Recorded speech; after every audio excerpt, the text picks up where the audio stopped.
ਰਾਤ ਦੇ 2 ਵੱਜ ਰਹੇ ਸੀ। ਮੈਨੂੰ ਨੀਂਦ ਨਹੀਂ ਆਉਂਦੀ ਪਈ। ਮੈਨੂੰ ਬੜੀ ਬੇਚੈਨੀ ਹੋ ਰਹੀ ਸੀ।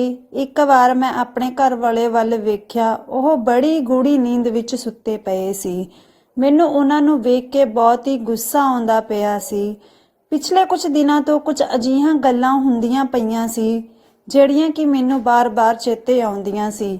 ਮੈਨੂੰ ਇੰਜ ਲੱਗਦਾ ਸੀ ਜਿਵੇਂ ਮੇਰਾ ਘਰ ਵਿੱਚ ਕੋਈ ਵਜੂਦ ਹੀ ਨਹੀਂ ਹੁੰਦਾ। ਮੇਰਾ ਨਾਂ ਗੁਰਲੀਨ ਹੈ। ਮੈਂ ਆਪਣੇ ਸਾਰੇ ਘਰ ਦੀ ਸਭ ਤੋਂ ਵੱਡੀ ਨੂੰਹ ਹਾਂ। ਮੇਰੇ ਘਰ ਵਾਲੇ ਦਾ ਨਾਂ ਜੱਗੀ ਹੈ ਤੇ ਸਾਡਾ ਇੱਕ ਪੁੱਤ ਵੀ ਹੈ।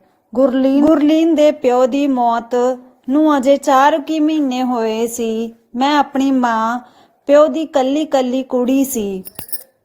ਮੇਰੇ ਮਾਂ-ਪਿਓ ਦੱਸਦੇ ਸੀ ਕਿ ਮੇਰੇ ਤੋਂ ਪਹਿਲਾਂ ਮੇਰਾ ਇੱਕ ਭਰਾ ਵੀ ਸੀ ਜਿਹੜਾ ਕਿ ਹੁਣ ਤੋਂ 2 ਮਹੀਨੇ ਬਾਅਦ ਬਿਮਾਰ ਹੋਣ ਕਰਕੇ ਉਸ ਦੀ ਵੀ ਮੌਤ ਹੋ ਗਈ। ਹੁਣ ਮੇਰੇ ਪਿਓ ਦੀ ਮੌਤ ਤੋਂ ਬਾਅਦ ਮੇਰੀ ਮੰਮੀ ਇਕੱਲੀ ਰਹਿ ਗਈ। ਇਸ ਕਰਕੇ ਮੈਂ ਆਪਣੀ ਮਾਂ ਨੂੰ ਆਪਣੇ ਕੋਲ ਰੱਖਣਾ ਚਾਹੁੰਦੀ ਸੀ, ਪਰ ਮੈਂ ਉਹਨਾਂ ਨੂੰ ਇਕੱਲਾ ਨਹੀਂ ਛੱਡਣਾ ਚਾਹੁੰਦੀ।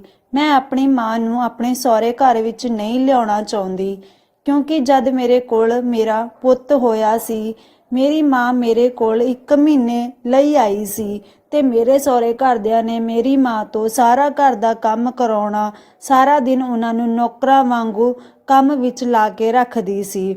ਸੱਸ ਮੇਰੀ ਕੋਈ ਵੀ ਕੰਮ ਨਹੀਂ ਕਰਦੀ ਸੀ। ਮੇਰੇ ਘਰ ਵਾਲੇ ਨੂੰ ਇਸ ਗੱਲ ਤੋਂ ਬਿਲਕੁਲ ਵੀ ਫਿਕਰ ਨਹੀਂ ਸੀ ਕਿ ਮੇਰੀ ਮਾਂ ਕਿੱਥੇ ਰਹੂਗੀ, ਸਾਡੀ ਪ੍ਰਾਪਰਟੀ ਦਾ ਕੀ ਹੋਊਗਾ। ਪਰ ਮੇਰਾ ਘਰ ਵਾਲਾ ਮੈਨੂੰ ਆਪਣੇ ਹਿਸਾਬ ਨਾਲ ਚਲਾਉਣਾ ਚਾਹੁੰਦਾ ਸੀ। ਉਸ ਨੂੰ ਇੰਜ ਲੱਗਦਾ ਸੀ ਕਿ ਉਹ ਪ੍ਰਾਪਰਟੀ ਮੈਂ ਉਸ ਦੇ ਨਾਮ ਕਰਾ ਦੇਵਾਂ। ਉਸ ਨੇ ਮੈਨੂੰ ਪਤਾ ਨਹੀਂ ਕਿੰਨੀ ਵਾਰ ਕਹਿ ਦਿੱਤਾ ਕਿ ਤੂੰ ਪ੍ਰਾਪਰਟੀ ਮੇਰੇ ਨਾਮ ਕਰਵਾ ਦੇ, ਆਪਣੀ ਮੰਮੀ ਨੂੰ ਕਹਿ ਕੇ, ਤੇ ਤੇਰੀ ਮਾਂ ਦੀ ਹਮੇਸ਼ਾ ਮੈਂ ਸੇਵਾ ਕਰਾਂਗਾ, ਉਹਨਾਂ ਨੂੰ ਇੱਥੇ ਹੀ ਰੱਖਾਂਗਾ ਆਪਣੇ ਕੋਲ। ਮੇਰਾ ਮਨ ਨਹੀਂ ਮੰਨਦਾ ਸੀ, ਕਿਉਂਕਿ ਜਿਹੜਾ ਬੰਦਾ ਮੇਰੇ ਹੱਥ ਵਿੱਚ ਜੇ 1 ਰੁਪਈਆ ਵੀ ਨਹੀਂ ਦਿੰਦਾ, ਉਹ ਦੱਸ ਮੇਰੇ ਕੋਲ ਮੇਰੀ ਮਾਂ ਦਾ ਖਰਚ ਕਿਵੇਂ ਚੱਕ ਲਊਗਾ। ਇਹਨਾਂ ਦੀ ਮਾਂ ਨੇ ਤਾਂ ਇਹਨਾਂ ਦੇ ਨਾਂ ਤੇ ਕੋਈ ਵੀ ਪ੍ਰਾਪਰਟੀ ਨਹੀਂ ਕੀਤੀ ਸੀ, ਫਿਰ ਵੀ ਇਹ ਆਪਣੀ ਮਾਂ ਨੂੰ ਸਾਰੇ ਪੈਸੇ ਦਿੰਦੇ ਸੀ ਤੇ ਨਾਲੇ ਉਹਨਾਂ ਦਾ ਖੁਸ਼ੀ ਖਰਚਾ ਚੱਕਦੇ ਸੀ। ਮੇਰੇ ਬਾਰੇ 'ਚ ਜੇ ਮੈਨੂੰ ਪੈਸੇ ਲੈਣ ਦੀ ਲੋੜ ਹੁੰਦੀ ਸੀ ਤਾਂ ਇਹਨਾਂ ਨੂੰ ਰੋਣਾ ਧੋਣਾ ਸ਼ੁਰੂ ਹੋ ਜਾਂਦਾ। ਬਸ ਮੈਨੂੰ ਇਹੀ ਗੱਲ ਚੁਭਦੀ ਸੀ। ਇਹ ਮੇਰੀ ਮਾਂ ਤੋਂ ਸਾਰੀ ਪ੍ਰਾਪਰਟੀ ਆਪਣੇ ਨਾਮ ਕਰਾਉਣ ਤੋਂ ਬਾਅਦ ਇਹ ਮੇਰੀ ਮਾਂ ਦੀ ਸੇਵਾ ਨਹੀਂ ਕਰਨਗੇ। ਜਦ ਮੈਂ ਆਪਣੀ ਸੱਸ ਨੂੰ ਕਿਹਾ ਕਿ ਮੈਂ ਮੰਮੀ ਨੂੰ ਇੱਥੇ ਲਿਆਂਦੀ ਹਾਂ, ਉਹਨਾਂ ਦੀ ਸੇਵਾ ਕਰਦੀ ਹਾਂ, ਤਦ ਮੇਰੇ ਘਰ ਵਾਲੇ ਨੇ ਮੈਨੂੰ ਗੁੱਸੇ ਕਰ ਦਿੱਤਾ। ਨਾਲੇ ਮੇਰੀ ਸੱਸ ਕਹਿੰਦੀ ਕਿ ਮੇਰਾ ਪੁੱਤ ਤੇਰੀ ਮਾਂ ਦਾ ਖਰਚਾ ਕਿਉਂ ਚੱਕੂਗਾ, ਉਹ ਵਿਚਾਰਾ ਤਾਂ ਸਾਰਾ ਦਿਨ ਖੂਨ ਪਸੀਨਾ ਕਰਕੇ ਪੈਸਾ ਕਮਾਉਂਦਾ ਹੈ, ਤੇਰੀ ਮਾਂ ਤੇ ਉਡਾਉਣ ਵਾਸਤੇ ਨਹੀਂ। ਮੈਂ ਆਪਣੇ ਸੱਸ ਨੂੰ ਕਿਹਾ ਕਿ ਮੰਮੀ ਜੀ, ਇਹ ਵੀ ਤਾਂ ਤੁਹਾਡੀ ਜ਼ਿੰਮੇਵਾਰੀ ਚੱਕਦੇ ਨੇ, ਉਂਝ ਹੀ ਮੇਰੀ ਮੰਮੀ ਦੀ ਵੀ ਜ਼ਿੰਮੇਵਾਰੀ ਚੱਕ ਲੈਣਗੇ। ਇਸ ਵਿੱਚ ਜ਼ਮੀਨ ਨੂੰ ਇਹਨਾਂ ਦੇ ਨਾਮ ਕਰਾਉਣ ਦਾ ਤਾਂ ਕੋਈ ਮਤਲਬ ਹੀ ਨਹੀਂ ਬਣਦਾ। ਫਿਰ ਮੇਰੀ ਸੱਸ ਕਹਿੰਦੀ ਕਿ ਮੇਰੀ ਬਰਾਬਰੀ ਆਪਣੀ ਮਾਂ ਨਾਲ ਕਿਉਂ ਕਰਦੀ ਪਈ ਹੈ। ਮੈਂ ਪੁੱਤ ਨੂੰ ਜਨਮ ਦਿੱਤਾ ਹੈ, ਪਾਲ ਪੋਸ ਕੇ ਇੰਨਾ ਵੱਡਾ ਕੀਤਾ ਹੈ। ਮੈਨੂੰ ਅੱਜ ਜੇ 2 ਕੁ ਪੈਸੇ ਦੇ ਦਿੰਦਾ ਹੈ ਤਾਂ ਤੈਨੂੰ ਜਲਨ ਹੁੰਦੀ ਪਈ ਹੈ। ਉਹ ਤੇਰੀ ਮਾਂ ਨੂੰ ਸੇਵਾ ਕਰਾਉਣ ਦਾ ਇੰਨਾ ਹੀ ਸ਼ੌਕ ਸੀ ਤਾਂ ਦੂਜਾ ਪੁੱਤ ਕਿਉਂ ਨਹੀਂ ਕਰ ਸਕਦੀ ਸੀ। ਜਨਾਨੀ ਨੂੰ ਵੀ ਪਤਾ ਹੁੰਦਾ ਕਿਹੜੀ ਗੱਲ ਤੇ ਕਿਹੋ ਜਿਹੇ ਫੈਸਲੇ ਲੈਣੇ ਹੁੰਦੇ ਨੇ। ਮੈਂ ਆਪਣੀ ਸੱਸ ਨੂੰ ਕੁਝ ਨਹੀਂ ਕਿਹਾ, ਬਸ ਮੈਂ ਆਪਣੇ ਕਮਰੇ ਵਿੱਚ ਚਲੀ ਗਈ। ਕਮਰੇ ਵਿੱਚ ਜਾ ਕੇ ਮੈਨੂੰ ਬਹੁਤ ਹੀ ਰੋਣਾ ਆ ਰਿਹਾ ਸੀ। ਮੈਂ ਇੱਕ ਕੁੜੀ ਵੀ ਸੀ, ਆਪਣੀ ਮਾਂ ਦੀ ਸੇਵਾ ਨਹੀਂ ਕਰ ਸਕਦੀ ਸੀ। ਜੇ ਦੁਨੀਆ ਵਿੱਚ ਪੁੱਤ ਨਾ ਹੋਵੇ ਤਾਂ ਇੱਕ ਧੀ ਆਪਣੀ ਮਾਂ ਦੀ ਸੇਵਾ ਨਹੀਂ ਕਰ ਸਕਦੀ। ਬਸ ਉਹ ਆਪਣੇ ਸਹੁਰੇ ਘਰ ਦੀ ਜ਼ਿੰਮੇਵਾਰੀ ਚੱਕੇ, ਆਪਣੀ ਮਾਂ ਦੀ ਕੋਈ ਜ਼ਿੰਮੇਵਾਰੀ ਨਹੀਂ ਚੱਕ ਸਕਦੀ।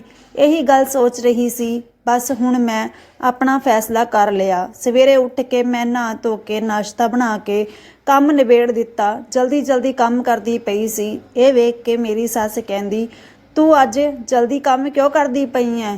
ਤਾਂ ਕਿਤੇ ਤੂੰ ਜਾਣਾ ਹੈ? ਹਾਂਜੀ ਮੰਮੀ, ਮੈਂ ਆਪਣੀ ਮੰਮੀ ਕੋਲ ਜਾਣਾ ਹੈ। ਮੈਂ ਸੋਚਿਆ ਕਿ ਮੰਮੀ ਦਾ ਉੱਥੇ ਵਾਲਾ ਘਰ ਵੇਚ ਕੇ ਤੇ ਨਾਲੇ ਜਿਹੜੀ ਉੱਥੇ ਵੀ ਹੋਰ ਜ਼ਮੀਨ ਹੈ ਉਹਨਾਂ ਨੂੰ ਵੇਚ ਕੇ ਮੈਂ ਮੰਮੀ ਨੂੰ ਇੱਥੇ ਇੱਕ ਛੋਟਾ ਜਿਹਾ ਘਰ ਲੈ ਕੇ ਦੇ ਦਿੰਨੀ ਆ।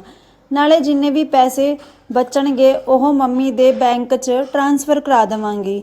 ਜੇ ਮੰਮੀ ਮੇਰੇ ਕੋਲ ਇੱਥੇ ਰਹਿਣਗੇ ਤਾਂ ਮੈਂ ਮੰਮੀ ਦਾ ਸਾਰਾ ਦਿਨ ਸੇਵਾ ਕਰ ਸਕਾਂਗੀ, ਉਹਨਾਂ ਦਾ ਧਿਆਨ ਰੱਖ ਸਕਾਂਗੀ। ਇੰਨੀ ਗੱਲ ਹੋਣ ਤੋਂ ਬਾਅਦ ਮੇਰੀ ਸੱਸ ਗੁੱਸੇ ਵਿੱਚ ਕਹਿੰਦੀ, ਤੇਰੀ ਇੰਨੀ ਹਿੰਮਤ, ਤੂੰ ਸਾਡੇ ਤੋਂ ਬਗੈਰ ਗੱਲ ਕੀਤੇ ਇੰਨਾ ਵੱਡਾ ਫੈਸਲਾ ਲੈ ਲਿੱਤਾ। ਅੱਜ ਕੱਲ ਤੂੰ ਬਹੁਤ ਜ਼ਿਆਦਾ ਹੀ ਨਹੀਂ ਬੋਲਣ ਲੱਗ ਪਈ, ਤੇਰੀ ਜ਼ੁਬਾਨ ਕੈਂਚੀ ਵਾਂਗ ਚੱਲਦੀ ਪਈ ਹੈ। ਮੈਂ ਕਿਹਾ, ਨਹੀਂ ਮੰਮੀ ਜੀ, ਮੈਂ ਅਜਿਹਾ ਕੋਈ ਵੀ ਕੰਮ ਨਹੀਂ ਕੀਤਾ ਜਿਹੜਾ ਕਿ ਤੁਹਾਡੇ ਫੈਸਲੇ ਤੋਂ ਉੱਪਰ ਹੋਵੇ। ਮੈਂ ਕਦੇ ਵੀ ਤੁਹਾਡੀ ਤੇ ਇਹਨਾਂ ਦੀ ਗੱਲ ਵਿੱਚ ਕਦੇ ਨਹੀਂ ਬੋਲੀ। ਤੁਹਾਡਾ ਜੋ ਵੀ ਜੀ ਕਰਦਾ ਤੁਸੀਂ ਉਹੀ ਕਰਦੇ ਹੋ। ਕਦੇ ਤੁਸੀਂ ਕੋਈ ਵੀ ਗੱਲ ਕਰਦੇ ਹੋ ਤਾਂ ਤੁਸੀਂ ਮੇਰੇ ਤੋਂ ਕਦੇ ਪੁੱਛਦੇ ਹੋ ਜਾਂ ਮੈਨੂੰ ਆਪਣੇ ਨਾਲ ਰੱਖਦੇ ਹੋ? ਨਹੀਂ ਪੁੱਛਦੇ ਤੁਸੀਂ ਨਾ। ਅੱਜ ਮੇਰੀ ਪੇਕੇ ਘਰ ਦੀ ਗੱਲ ਹੈ, ਮੈਂ ਫੈਸਲਾ ਲੈ ਸਕਦੀ ਹਾਂ। ਮੇਰੀ ਮਾਂ ਹੈ, ਉਹਨਾਂ ਨੇ ਮੈਨੂੰ ਜਨਮ ਦਿੱਤਾ ਹੈ। ਮੈਂ ਨਹੀਂ ਸੋਚਦੀ ਤਾਂ ਮੇਰੀ ਮਾਂ ਦੇ ਭਵਿੱਖ ਬਾਰੇ ਕਿਸੇ ਹੋਰ ਨੇ ਸੋਚਣਾ ਨਹੀਂ, ਆਪਣੀ ਮਤਲਬ ਲਈ ਸੋਚਣਗੇ। ਇੰਨੇ ਵਿੱਚ ਮੇਰੀ ਸੱਸ ਫਿਰ ਬੋਲ ਪਈ, ਆ ਵੇਖੋ ਆਪਣੀ ਮਾਂ ਲਈ ਸਾਡੇ ਤੋਂ ਲੜਦੀ ਪਈ ਹੈ। ਮੈਂ ਵੀ ਕਹਿ ਦਿੱਤਾ ਕਿ ਕੱਲ ਤੁਸੀਂ ਆਪੇ ਕਹਿੰਦੇ ਨਹੀਂ ਪਏ ਸੀ ਮੇਰਾ ਪੁੱਤ ਮੇਰੀ ਜ਼ਿੰਮੇਵਾਰੀ ਚੱਕੂਗਾ, ਮੈਂ ਉਸ ਨੂੰ ਜਨਮ ਦਿੱਤਾ ਹੈ। ਹਾਂਜੀ ਮੰਮੀ, ਉਵੇਂ ਮੇਰੀ ਮਾਂ ਨੇ ਵੀ ਮੈਨੂੰ ਜਨਮ ਦਿੱਤਾ ਹੈ। ਮੈਂ ਆਪਣੀ ਮਾਂ ਦੀ ਜ਼ਿੰਮੇਵਾਰੀ ਚੁੱਕਾਂਗੀ। ਮੇਰੀ ਗੱਲਾਂ ਸੁਣ ਕੇ ਦੋਵੇਂ ਜਣੇ ਚੁੱਪ ਹੁੰਦੇ ਪਏ ਸੀ, ਮੇਰੇ ਤੋਂ ਨਾਰਾਜ਼ ਵੀ ਸੀ, ਮੈਨੂੰ ਬੁਲਾਉਂਦੇ ਵੀ ਨਹੀਂ ਪਏ ਸੀ। ਮੈਂ ਸੋਚਿਆ ਨਹੀਂ ਬੁਲਾਉਂਦੇ ਨਾ ਬੁਲਾਓ, ਕੋਈ ਗੱਲ ਨਹੀਂ, ਪਰ ਮੈਂ ਆਪਣੀ ਮਾਂ ਨੂੰ ਕਿਤੇ ਨਹੀਂ ਛੱਡਦੀ। ਮੇਰੀ ਮਾਂ ਨੇ ਮੈਨੂੰ ਜਨਮ ਦਿੱਤਾ। ਇੱਕ ਕੁੜੀ ਨੂੰ ਵਿਆਹ ਤੋਂ ਬਾਅਦ ਕਿਉਂ ਨਹੀਂ ਆਪਣੇ ਮਾਂ ਪਿਓ ਦੀ ਜ਼ਿੰਮੇਵਾਰੀ ਚੁੱਕਣ ਦਿੱਤੀ ਜਾਂਦੀ? ਜੇ ਤੁਸੀਂ ਕੁੜੀ ਦਾ ਹੱਕ ਵਿੱਚ ਨਹੀਂ ਖੜਦੇ ਤਾਂ ਤੁਸੀਂ ਉਸ ਨੂੰ ਮਨਾ ਵੀ ਨਹੀਂ ਕਰ ਸਕਦੇ।